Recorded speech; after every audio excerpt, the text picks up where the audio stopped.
Class 9th history का ये chapter number है पहला, भौगोलिक खोजें। इसको हम लोग प्रारंभ करेंगे।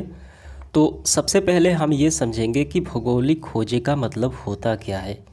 भौगोलिक का मतलब होता है पृथ्वी का धरातलीय भाग, पृथ्वी का कोई भाग, टुकड़ा। खोज का मतलब आप जानते हैं किसी चीज़ की खोज करना, ढूंढना। ठीक है, तो इसकी परिभाषा हम किस नज़रिए से दे सकते हैं। भौगोलिक खोज का तात्पर्य भूभाग की खोज करना जिसका अस्तित्व पृथ्वी पर तो है, परंतु व्यापारिक या सांस्कृतिक संबंध किसी अन्य देश के साथ नहीं है। जब उसको खोज लिया जाता है, ढूंढ लिया जाता है, तो उसी खोज का नाम कहलाता है भूगोलिक खोजें। तो आइए इसको हम उदाहरण देकर आपको समझाते हैं। खोजों की परिभाषा जो है हमने अभी पढ़ा कि पृथ्वी का वह भूभाग जो पहले से उपस्थित है, मौजूद है, और उसका खोजा जाना वो कहलाता है भूगोलिक खोजें। तो यहाँ पे देखिए वर्ल्ड मैप है और यहाँ पे क्या है, यहाँ पे कई महादेश हैं, Asia, Africa, Europe, north America, south America, Australia. तो विभिन्न महादेश हैं। इतिहास में देखा जाए तो पहले के समय यहाँ पे देखिए एशिया में हमारा देश भारत है, हम अभी भारत में निवास करते हैं। इतिहास में देखा जाए तो उस समय भारत को सिर्फ हम ही लोग जानते थे जो भारत में निवास करते थे। तो पहले के समय जो बाहरी देश थे, बाहरी महादेश में लोग स्थित थे, जैसे कि यूरोप देखिए, साउथ अमेरिका देखिए। तो पहले के समय ये लोगों को नहीं मालूम था कि एशिया में एक देश भारत भी है। ठीक है, आज की बात कुछ और है। क्यों नहीं मालूम था? क्योंकि पहले के समय संसाधन, यातायात, जो तकनीक है, ठीक है, विज्ञान की जो क्या है वस्तुएं हैं, पहले आविष्कार नहीं थी। ठीक है, अत्याधुनिक, जैसे यातायात के साधन हो गया, हवाई जहाज़ हो गया, समुद्र में चलने वाली बड़ी बड़ी नावें, जहाज़ हो गई, वो पहले नहीं थी। अंधकार युग था, पहले लोग नहीं जानते थे।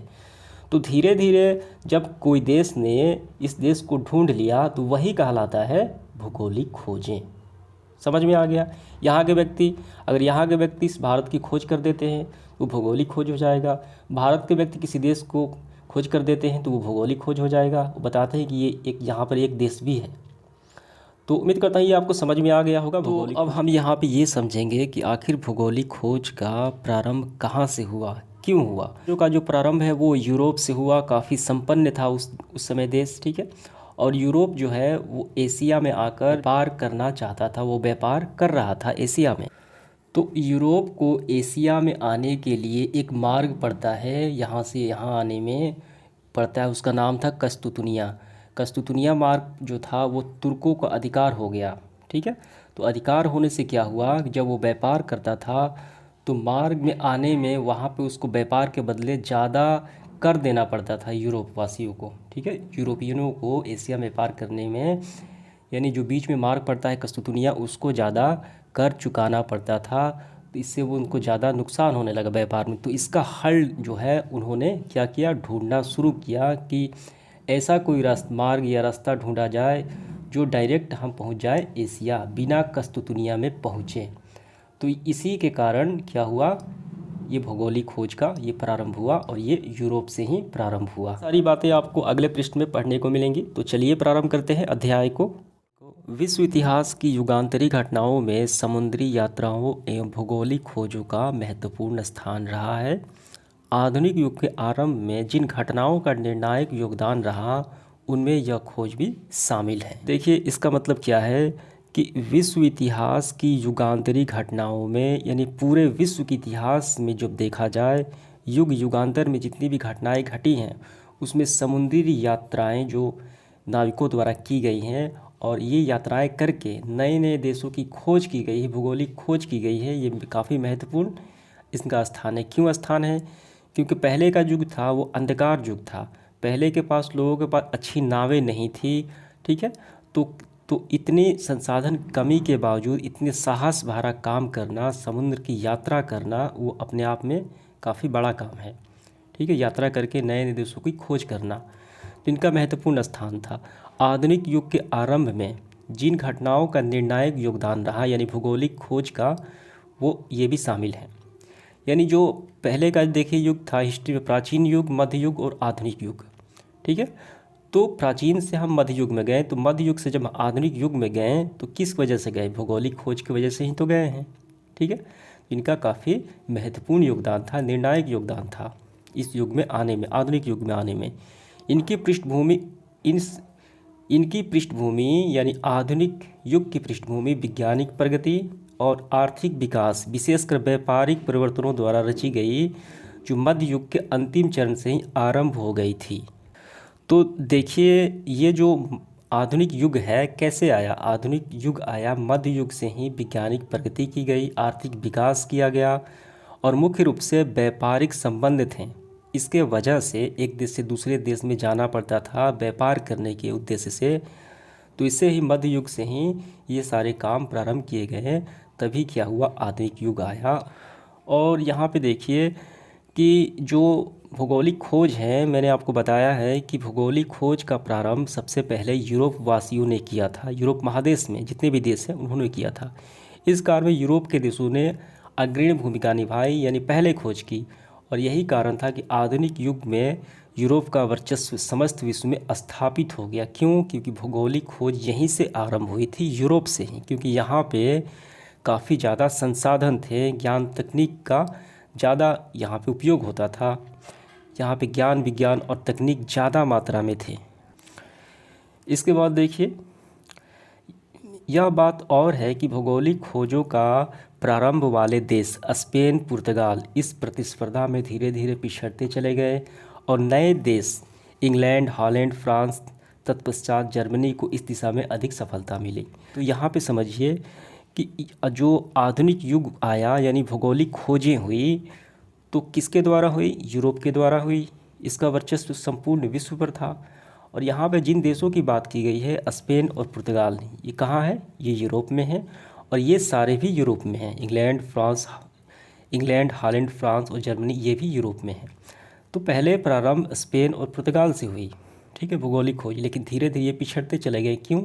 यहाँ पे ज्ञान विज्ञान तकनीक और संसाधन कम थे, ठीक है, इनके अपेक्षा यहाँ पे ज़्यादा थे, ज़्यादा सुविधाएं होती थी खोज करने में। तो इसी कारण ये सारे देश अधिक सफलता पाए यूरोप के। इसके बाद देखिए आगे बढ़ते हैं हम लोग। जो पहले के समय में क्या था कि प्रारंभिक सभ्यता के विकास में व्यापार और वाणिज्य, ठीक है, व्यापार ही था जो दो देशों के संपर्क का साधन था। एक देश से लोग दूसरे देश में जाते थे व्यापार करने के लिए, और यही वजह ही भौगोलिक खोज का कारण बनी, ठीक है। यह व्यापार मुख्यतः एक निश्चित मार्ग के माध्यम से होता था। प्राचीन एवं मध्यकाल में यूरोप एवं एशिया के मध्य प्रायः इन्हीं मार्गों का प्रयोग किया जाता था व्यापार के लिए। परंतु विश्व के कई ऐसे क्षेत्र भी थे जिनमें जन जीवन तो विद्यमान था, पहले से था, लेकिन शेष विश्व उनका जुड़ाव नहीं था। मैंने अभी हम लोगों ने देखा कि भौगोलिक खोज कैसे हुई, ठीक है। एक देश तो था लेकिन उस देश का ज्ञान अन्य देश, अन्य जगह के लोग नहीं जानते थे, ठीक है। कौन से? देखिए, अमेरिका की खोज नहीं हुई थी, अफ्रीका, ऑस्ट्रेलिया और एशिया के अन्य क्षेत्र आदि, ये सारे पहले खोज नहीं हुए थे, लेकिन पहले से थे। यद्यपि 13वीं शताब्दी में भारत होकर चीन तक यात्रा विवरणों में यूरोपियनों द्वारा को दक्षिण पूर्व एशियाई समृद्धि का एहसास तो कराया था, परंतु इसका विशेष प्रभाव नहीं पड़ा।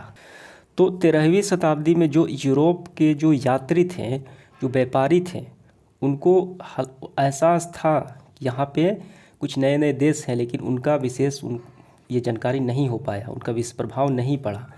कालांतर में व्यापक स्तर पर हुए भौगोलिक खोजें तथा उनसे प्राप्त उपलब्धियों ने यूरोप में आधुनिक युग का मार्ग प्रशस्त किया। यानी जब बीते हुए समय में जो परिवर्तन हुए, यानी भौगोलिक खोजें हुई और कुछ उपलब्धियां प्राप्त हुई, कुछ जानकारियां प्राप्त हुई, कुछ नए उपकरण की खोज हुई, तब यूरोप में आधुनिक युग का मार्ग प्रशस्त किया। यानी आधुनिक युग आने में ये मार्ग आसानी हो गया यूरोप के लिए। आइए इसके बाद देखते हैं मध्यकालीन यूरोपियन इतिहास को हम यदि अध्ययन करेंगे, तो मैंने बताया प्राचीन इतिहास, मध्य इतिहास और आधुनिक इतिहास।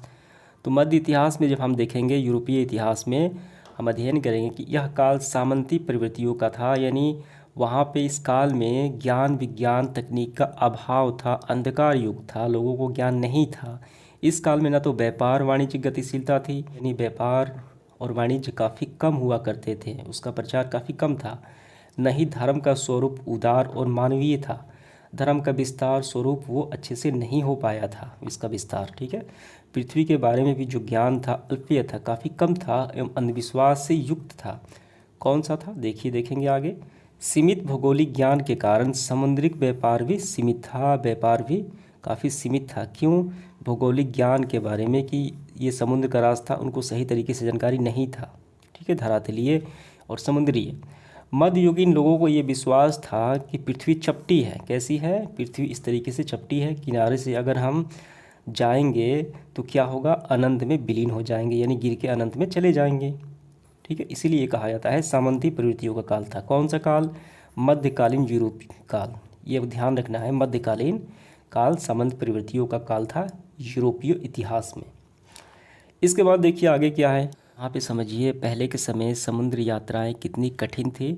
समुद्र यात्रा अत्यधिक कष्टपूर्ण एवं असाध्य थी। जहाज छोटे और असुरक्षित थे तथा गति एवं सुरक्षा के लिए हवा पर निर्भरता थी। पहले के समय जो समुद्र यात्राएं हुआ करती थी काफ़ी कष्टपूर्ण थी। असाध्य का मतलब जो कंट्रोल से बाहर थी। ठीक है, कंट्रोल नहीं किया जा सकता था, असाध्य थी। जहाज छोटे और असुरक्षित थे, छोटे थे असुरक्षित थे तथा गति एवं सुरक्षा के लिए हवा पर निर्भरता थी। उनकी तेज करना और धीमा होना हवा पर डिपेंड था। उतना वो तकनीक ज्ञान विज्ञान नहीं विकसित था। कंपास या कुतुबनुमा ऐसे दिशा सूचक यंत्र का ज्ञान अभी तक नहीं हुआ था। ऐसे ही समुद्र में वो निकल पड़ते थे। देखिए ये कितना ये काफ़ी भयावह था। अतः दिग्भ्रमित होकर समुद्र में भटक जाने का भय भी बना रहता था। कब? ये मध्यकालीन काल यानी अंधकार युग इसे कहा जाता है। समुद्री यात्राओं के लिए राज्य की ओर से किसी प्रकार की सहायता नहीं दी जाती थी। इस विषम परिस्थिति में नाविक एवं व्यापारी द्वारा अटलांटिक यानी अंध महासागर जैसे महासागर की यात्रा करना अत्यंत क्या था, दुष्कर था। जहाँ से वो प्रारंभ करते थे, वो जो नाविक और व्यापारियों द्वारा अटलांटिक यानी अंध महासागर जैसे ये महासागर की यात्रा करना काफ़ी उनको कष्टदायक लगता था। ठीक है, सुविधाएं नहीं थी, ज्ञान विज्ञान तकनीक का अभाव था, बस यही है। इसके बाद हम लोग देखेंगे भौगोलिक खोजों की पृष्ठभूमि। कैसे आखिर भौगोलिक खोजें हुई, किस तरीके से कौन कौन सी घटनाएं घटी, वो हम यहाँ से प्रारंभ करेंगे। तो इसके बाद आगे बढ़ते हुए हम देखेंगे भौगोलिक खोजों की पृष्ठभूमि कैसे तैयार हुई। ठीक है, क्यों भौगोलिक खोजें हुई, इसका कारण क्या है, यहाँ से हम लोग समझेंगे। इस बीच यूरोप में कुछ ऐसी घटनाएं घट रही थी जिसके प्रभाव स्वरूप यूरोप मध्ययुगीन मानसिकता से निकलने में क्या रहा, उद्वत हुआ, यानी ये कारण हुई। तो कौन सी घटनाएं घटी जिसके कारण यूरोप जो है मध्ययुगीन मानसिकता, कौन सी मानसिकता थी, तो यही मानसिकता थी जिसे सामंती काल का युग कहा जाता था, अंधकार युग कहा जाता था। उसी मानसिकता से ये बाहर निकला। ठीक है, कौन सी घटनाएं घटी देखिए। 11वीं-12वीं शताब्दी में जेरूसलम जो अभी अवस्थित है, आधुनिक इजराइल में अवस्थित है, पर यानी जेरूसलम पर अधिकार के मुद्दे पर लेकर धर्म युद्ध हुआ। ठीक है, जब यूरोप, यहाँ आपको ध्यान देना है, धर्म युद्ध हुआ जब यूरोपियन सामंत मध्य एशिया के नवीन शक्ति अरबों से पराजित हुए। धर्म युद्ध किसके मध्य हुआ? इजराइल के अधिकार के मुद्दे पर, यानी जेरूसलम के अधिकार के मुद्दे पर, यूरोप और अरबों के बीच। तो यूरोपवासी किस धर्म को फॉलो करते हैं? ईसाई धर्म को फॉलो करते हैं। और अरब के लोग किस धर्म को मानते हैं? तो इस्लाम धर्म को मानते हैं। ईसाई और मुसलमानों के बीच जेरूसलम के अधिकार के मुद्दे पर धर्म युद्ध हुआ 11वीं-12वीं शताब्दी में। और ये प्रश्न भी है, ये पूछा जाता है। ठीक है, तो दोनों का धर्म युद्ध हुआ तो कौन पराजित हुआ? अरबों से पराजित हुआ ये यूरोपियन ईसाई। तो क्या हुआ? तो सामंती गौरव के मिथ्याभिमान से ग्रसित यूरोपियन दम टूटने लगा। उनको लग रहा था कि सबसे ज़्यादा हम ही लोग क्या है, सबसे ज़्यादा आगे हैं, और ये मिथ्या, ये भ्रम जो है वो टूटने लगा ईसाइयों का, यूरोपियनों का, कि वो अरबों से मुसलमानों से हार चुके थे। परंतु इसके कुछ सकारात्मक परिणाम भी सामने आए, अच्छे परिणाम भी सामने आए। क्या हुआ? धर्म युद्ध के दौरान यूरोपियन जो हार चुके थे अरबों से, को ये महसूस होने लगा यूरोपियनों को कि दुनिया के हर पहलू को समझा जाए। और इन घटनाओं ने यूरोप में पुनर्जागरण की पृष्ठभूमि तैयार कर दी, यानी देश को और ज़्यादा विकसित करने की और देश दुनिया को ढूंढने, व्यापार करने की जो प्रवृत्ति, मानसिकता है वो तैयार कर दी। इसके बाद देखिए क्या हुआ। मध्यकाल युग में, यानी इतिहास के मध्यकाल युग में अरब यानी मुसलमानों और तत्पश्चात इसके बाद तुर्कों ने क्या किया, विशाल अंतर्राष्ट्रीय साम्राज्य का निर्माण किया।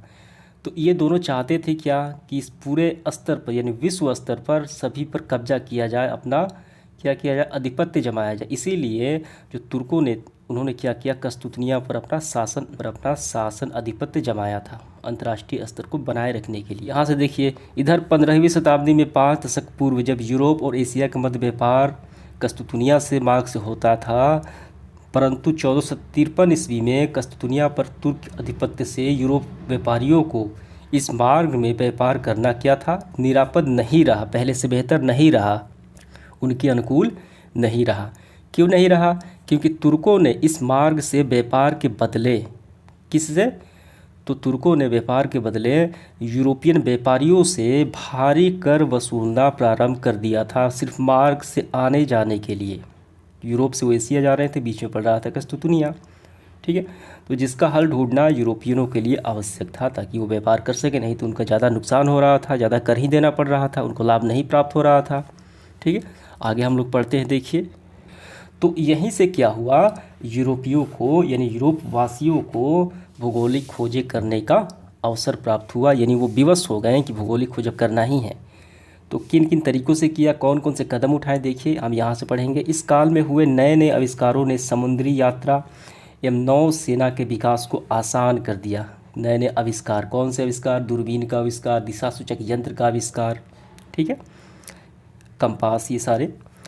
तो यूरोप वासियों ने कंपास का ज्ञान अरबों से सीखा। किससे सीखा? अरबों से सीखा, ये प्रश्न पूछा जाता है। इटली, स्पेन और पुर्तगाल के समुद्री तटीय इलाकों में नाव निर्माण कला में परंपरागत पद्धति की जगह खांचा पद्धति विकसित हुई। जो यूरोप के देश थे, इटली, स्पेन और पुर्तगाल, यहाँ के समुद्र इलाके में जितने भी नाव बनाने वाली जो कंपनियाँ थी, जो कारखाने थे नाव निर्माण करने में, वो परंपरागत पद्धति की जगह यानी पुराने ज़माने की पद्धति की जगह नए तरीके से खांचा पद्धति को विकसित किए ताकि अच्छे नाव बन सके, जिससे बड़े और मजबूत नाव जहाज़ बनने लगे। दूरबीन का आविष्कार हो चुका था जो समुद्री अभियानों में काफ़ी सहायक था। दूर से ही हम देख सकते थे समुद्र में कि सामने से कहाँ जाना है, कौन सी जहाज़ आ रही है, जा रही है, ठीक है, गतिविधियों को ध्यान रख सकते थे दूरबीन से। अब मानचित्र में काफ़ी सुधार हो चुका था। इस संदर्भ में एस्ट्रोलोब अक्षांश को जानने का उपकरण भी महत्वपूर्ण था, यानी अक्षांश को जानना, अक्षांश कहाँ, ये समुद्र यात्रा में काफ़ी मदद करता था।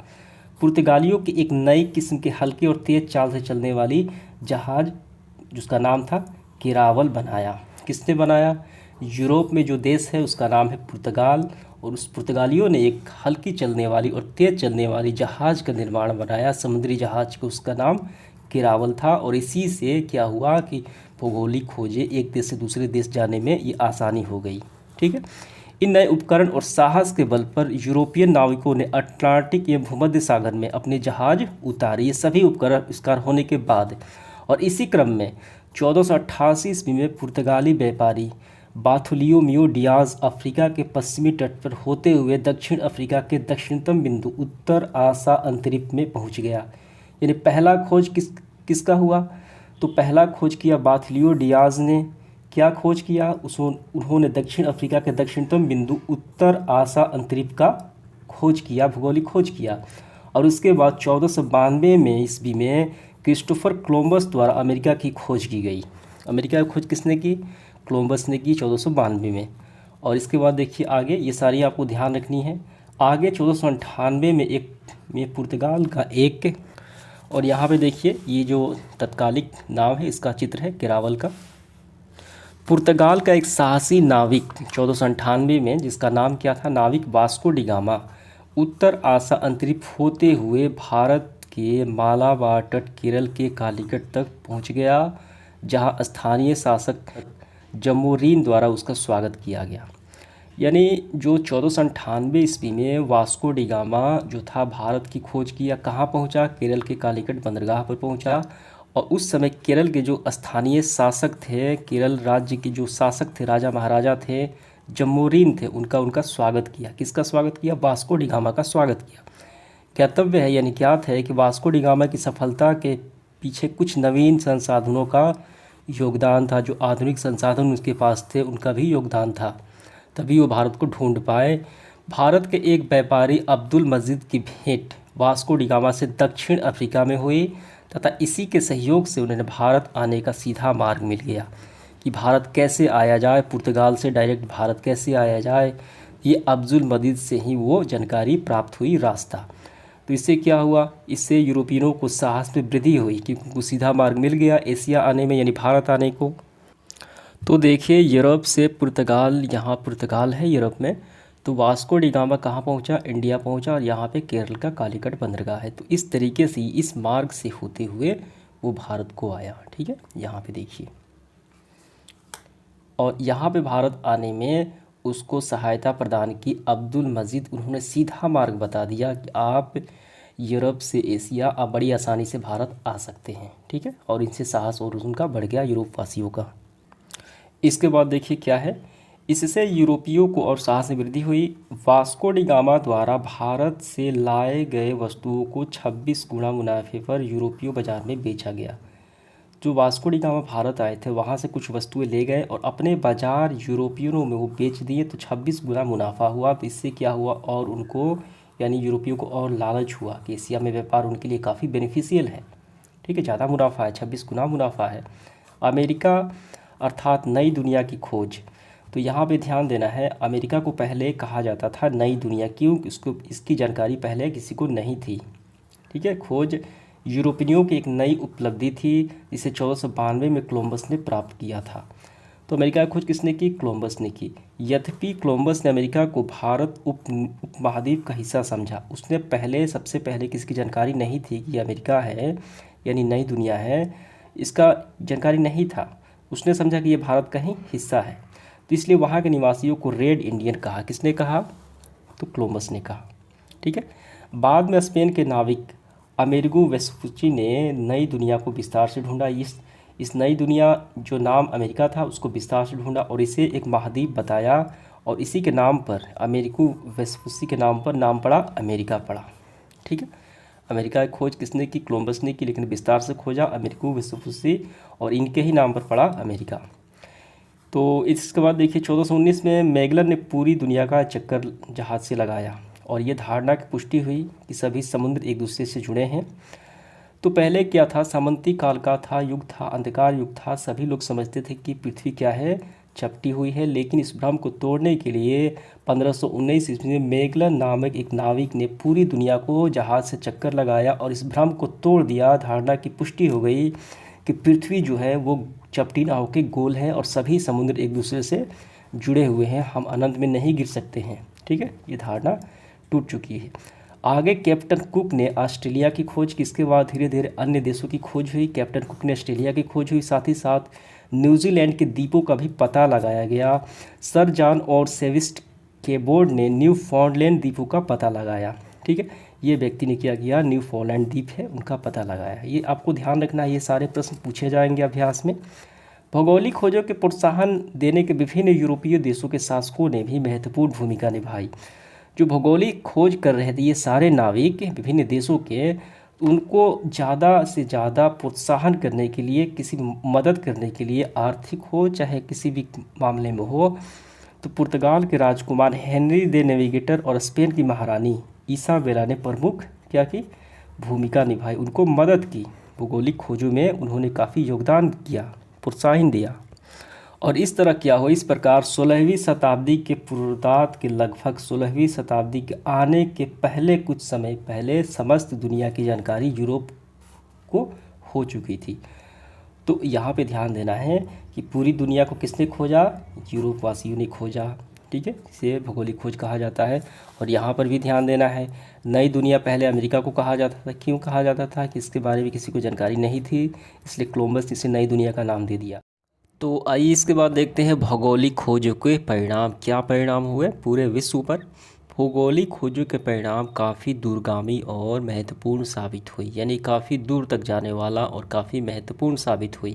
इस घटना ने पहली बार लोगों को संसार के एक बृहद भूभाग से परिचित कराया, यानी लोग ये जान पाएँ कि ये संसार काफ़ी बड़ा है और कई देश इसमें शामिल हैं। ठीक है, विश्व के देश एक दूसरे के संपर्क में आए, किसके द्वारा, भौगोलिक खोज के द्वारा ही। एशिया और यूरोप की विभिन्न सभ्यताओं का जो पहले से विलग थी, पहले से जानकारी नहीं थी, अलग थी, परस्पर संपर्क स्थापित हुआ। किसका? एशिया और यूरोप का। तो भौगोलिक खोज होने से नए देशों के खोज न केवल उपनिवेशकों के साथ व्यापार को प्रोत्साहन मिला, बल्कि क्या हुआ, उन्होंने अपनी सभ्यता, संस्कृति, धर्म एवं साहित्य का प्रसार भी किया। व्यापार के साथ ये सारे कार्य हुए। परंतु इसका नकारात्मक प्रभाव क्या पड़ा? देखिए, भौगोलिक खोज का यूरोपीय उपनिवेशवाद के रूप में उभर कर सामने आया। इसका मतलब क्या है? यहाँ पे यूरोपियन उपनिवेशवाद का मतलब ये है, तो पहले भौगोलिक खोज प्रारंभ हुई किसके द्वारा? यूरोप के द्वारा। तो ये यूरोप जो है, जहाँ भी जाता, जिस देश में जाता व्यापार करने, तो वहाँ उसको क्या करता, वो अपना उपनिवेश बना लेता, वहाँ पे अपना प्रसार करके उस पर कब्जा कर लेता। कौन? यूरोप। यही मतलब हुआ इसका। अपनी विकसित एवं भौतिक आवश्यकताओं के निर्मित उन्होंने उन देशों का शोषण किया जो यूरोपियन देश के उपनिवेश थे। ठीक है, यानी वो जहाँ भी जाता, विभिन्न देशों में जाता, उसको क्या करता? शोषित कर लेता था। ठीक है, वो यूरोप के देश। भौगोलिक खोजों का परिणाम निम्न रूपेण स्पष्ट किए जा सकते हैं। तो कौन कौन से परिणाम निकले? देखिए, भौगोलिक खोजों के परिणाम यहाँ पे 7 परिणाम हैं और सबके बारे में हमें सबसे पहला जो परिणाम है, व्यापार वाणिज्य का प्रसार। हम जानते हैं कि भौगोलिक खोज कहाँ से प्रारंभ हुआ? यूरोप के द्वारा प्रारंभ हुआ। तो यूरोपियन देश जो हैं, जहाँ भी जाते अपना व्यापार के लिए, वहाँ पे वो अपना प्रसार करते हैं। ठीक है, यानी कहने का मतलब वो अपना व्यापार को विभिन्न देशों में जाकर वो इसका प्रसार करने लगे। ठीक है, अपने व्यापार को बढ़ाने लगे। नए देशों के खोज एवं नए व्यापारिक संपर्कों ने यूरोपियन व्यापार वाणिज्य में क्रांतिकारी परिवर्तन लाए। ठीक है, तो ये क्या किए? काफ़ी अपना व्यापार को बढ़ाने लगे। नए देशों की खोज के पहले देखिए, व्यापार मुख्य रूप से भूमध्य सागर और बाल्टिक सागर तक ही सीमित था, लेकिन इन समुद्री मार्ग से व्यापार तक होता था। लेकिन भौगोलिक खोज हो जाने के बाद, नए देशों के खोजे जाने के बाद, इन सभी समुद्र के रास्ते व्यापार किए जाने लगे विभिन्न देशों में जाकर। ठीक है, तो पूरे का मतलब यही है कि व्यापार वाणिज्य का काफ़ी प्रसार किया गया यूरोपियन देशों के द्वारा। ठीक है, यानी सामंती वर्ग से बदले व्यापारिक वर्ग का प्रभाव बढ़ा। तो दूसरा देखिए क्या प्रभाव पड़ा भौगोलिक खोज का। दूसरा है औपनिवेशिक साम्राज्य का विकास। एक होता है उपनिवेशवाद और एक होता है उपनिवेशिक। उपनिवेशवाद का मतलब होता है जब शक्तिशाली एवं विकसित राष्ट्र अपने से कमज़ोर और अविकसित राष्ट्र पर कब्जा कर लेता है, उसके संसाधन पर दोहन करने लगता है, वो क्या होता है? उपनिवेशवाद। और उपनिवेशिकवाद मतलब होता है वही करता है, लेकिन वो राजनीतिक तरीके से करता है। ठीक है, जब एक देश दूसरे देश में दबदबे से वहाँ राजनीतिक, आर्थिक, सामाजिक और सांस्कृतिक बदलाव आते हैं उस देश के द्वारा, ठीक है, उस कमज़ोर देश में, तो उस प्रक्रिया को कहा जाता है उपनिवेश। तो इस उपनिवेश के स्थापित करने में सबसे पहले पुर्तगाल और स्पेन आगे आया। ठीक है, अपने स्थानों पर जहाँ जाता वो अपना उपनिवेश कायम कर लेता था। ठीक, और उसके बाद फ्रांस भी इसमें शामिल हो गया। तो ये आपको समझ में आ गया होगा कि उपनिवेश साम्राज्यों का विकास अपने दबदबे को वहाँ कमज़ोर पर प्रयोग करके उसको शोषित करना राजनीतिक तौर तरीके से। तीसरा देखिए क्या है, वाणिज्यवाद का विकास। वाणिज्यवाद का मतलब होता है अपनी इकोनॉमी को बढ़ाने के लिए, रुपया पैसा को बढ़ाने के लिए, ठीक है, ये भावना का विकास हुआ। ठीक है, जब एक देश दूसरे देश में जाते हैं तो वहाँ क्या करते हैं कि वहाँ के संसाधन हैं जितने भी है, सोना चांदी धातुएं हैं, वो लूटने लगते थे और लूट कर अपने देश में जाकर स्टोर करने लगते थे। इससे क्या हुआ, उनका व्यापार और बढ़ाने की कोशिश में रहते थे। ठीक है, तो ये भावना का विकास हुआ, वाणिज्यवाद का विकास हुआ। चौथा देखिए, ईसाई धर्म एवं चौथा ईसाई धर्म और पश्चिमी सभ्यता का विकास। जैसा कि पूर्व में उल्लेखित है कि भौगोलिक खोज ने यूरोपीय देशों की सभ्यता, संस्कृति, धर्म एवं साहित्य का प्रचार प्रसार किया, तो धर्म युद्ध की असफलता होने के कारण ईसाई धर्म का प्रसार जो धीमा पड़ गया। ठीक है, तो नई भौगोलिक खोज ने इसे प्राण डाले और ईसाई धर्म का प्रसार हुआ और लोग जो हैं पश्चिमी सभ्यता का और ज़्यादा प्रसार और अनुसरण करने लगे जो एशिया के देश थे। ठीक है, तो यूरोपियन होते थे जहाँ भी जाते अपनी देश की सभ्यता, संस्कृति, धर्म का प्रसार प्रसार करने लगे, यानी अपनी पश्चिमी सभ्यता का वो प्रसार प्रसार करने लगे। तो ये परिणाम निकला। अगला जो है देखिए, दास प्रथा का विकास हुआ। देखिए जब भौगोलिक खोजें हुई, व्यापार और बढ़ा, विस्तार हुआ, तो जाहिर सी बात है कि मजदूरों की आवश्यकता पड़ेगी। तो इससे क्या हुआ कि मानव श्रम की महत्व बढ़ा और दास प्रथा जो है उससे और प्रोत्साहित हुआ। ठीक है, जिसमें होता क्या था कि अमेरिका, अफ्रीका तथा ऑस्ट्रेलिया के मूल निवासियों को पकड़कर उन्हें यूरोप के बाज़ारों में बेचा जाता था। क्यों? क्योंकि वहाँ पे क्या होता था, व्यापार होता था, उनका केंद्र होता था। आरंभ में वे गुलाम के व्यापार व्यक्तिगत स्तर पर था, लेकिन 16वीं शताब्दी में अंत तक ये बाकायदा व्यापार का रूप धारण कर लिया। और इन गुलामों से क्या कराए जाते थे, ये सारे कार्य कराए जाते थे, सड़क बनाना, जहाज़ों के ईंधन भोंकने आदि कठिन कार्य करवाए जाते थे। तो ये क्या हुआ कि मानव व्यापार को बढ़ावा मिला। 6 नंबर में देखिए क्या है, भ्रांतियों का अंत एवं भौगोलिक ज्ञान में वृद्धि हुई। तो भौगोलिक खोज होने से जो भ्रांतियाँ फैली थी भौगोलिक खोज होने से जो मध्यकाल में सामंती प्रवृत्ति की जो भ्रांतियाँ फैली थी वो दूर हो चुकी थी। मैगलन ने पूरे विश्व का चक्कर लगाया और ये बताया कि पृथ्वी चपटी ना होकर गोल है।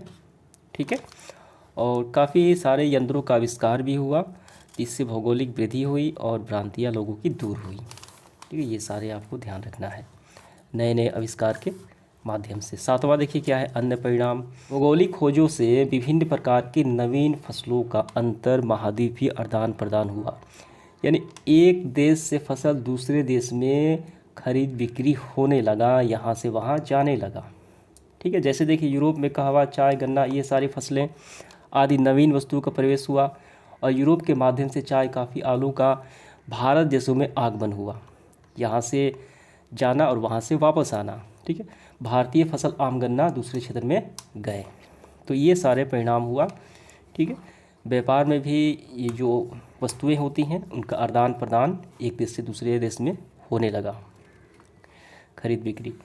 तो यही सारे हैं, आपको समझ में आ गया होगा।